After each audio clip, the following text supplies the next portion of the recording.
बिल्लाहि मिनश्शैतानिर्रजीम बिस्मिल्लाहिर्रहमानिर्रहीम रब्बि इश्रह ली सदरी व यस्सिर ली अमरी वहलुल उक़दतम मिन लिसानी यफ़क़हू क़ौली रब्बि ज़िदनी इल्मा रब्बि ज़िदनी इल्मा रब्बि ज़िदनी इल्मा।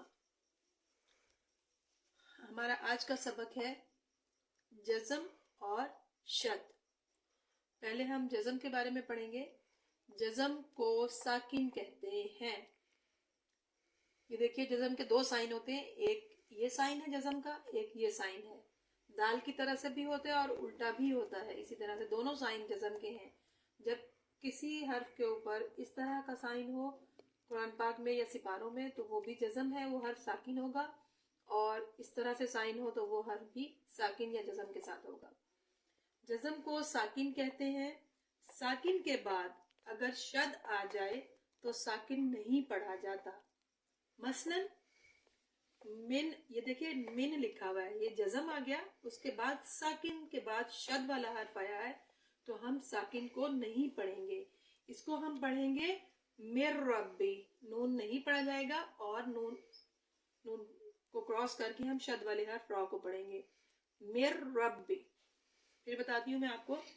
जज़म को साकिन कहते हैं।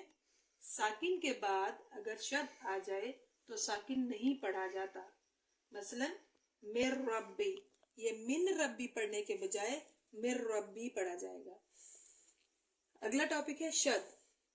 शद का ये साइन है जो अल्लाह के लाम के ऊपर होती है।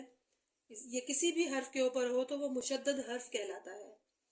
शद वाला हर्फ दो दफा पढ़ा जाता है, एक दफा साकिन और दूसरी दफा मौजूदा हरकत के साथ। मसलन फुज्जिरत, अब देखिए जीम के ऊपर शद है और उसको हम पहले फा पे जीम फुज पढ़ रहे हैं, फिर मौजूदा हरकत इसकी जेर है तो फुज्जी हो जाएगा, इसका साउंड फुज्जी बन जाएगा, फुज्जिरत। इसी तरह से उम्मुहु, ये मीम के ऊपर शद है, इसको पहले हम हमजा पेश मीम पढ़ेंगे साकिन, और फिर इसकी मौजूदा हरकत पेश है, इसे हम मीम पेश मुंह पढ़ेंगे, उम्मुहु।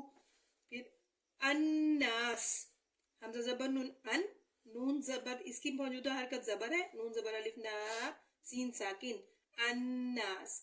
अब ये देखिए कैसे, आपको ये मैं शद के बारे में बताना चाहती हूँ कि इसको कैसे दो दफा पढ़ते हैं। ये मैं अभी आपको बताती हूँ, आपको अंदाजा हो जाएगा कि साकिन को, शद वाले हर्फ को दो दफा साकिन कैसे पढ़ते हैं। पहले हम फुज्जिरत, ये देखिए फा पेश जीम फुज, पहले ये साकिन पढ़ा जा रहा है, फिर जीम जेर जी, फुज्जी। साउंड इसका ये बन रहा है, लिखा ये शद के साथ एक ही होगा, लेकिन पढ़ते वक्त इसके दो जीम की आवाज निकलेगी, फुज्जी रत। ठीक हो गया। इसी तरह से उम्मुहु, हमजा पेश मीम मीम पेश मु, हा उल्टा पेश हु, उम्मुहु। ये शद वाला मीम, इसे देखें मौजूदा हरकत इसकी पेश है, इसकी शद वाला जीम की मौजूदा हरकत जेर है, पहले साकिन और फिर वो। इसी तरह से अन्नास का हमजा जबर नून अन, जब हम इस तरह से लिखे हो तो लाम खाली हर्फ है, तो इसे हम नहीं पढ़ेंगे, डायरेक्ट अलिफ नून से मिलेगा, तो हमजा जबर नून अन, नून पहले साकिन पढ़ा जा रहा है, फिर नून जबर अलिफ ना, मौजूदा हरकत अलिफ जबर है, अन्ना सीन साकिन, अन्नास। एक दफा फिर बताती हूँ मैं आपको। शद वाला हर्फ दो दफा पढ़ा जाता है, एक दफा साकिन और दूसरी दफा मौजूदा हरकत के साथ। मसलन फुज्जिरत, ये देखिए फुज्जिरत, उम्मुहु, ये देखिए उम्मुहु, फिर अन्नास, अन्नास वगैरह। उम्मीद है आज का सबक आपको अच्छी तरह समझ आ गया होगा। सदक़ल्लाहुल अज़ीम।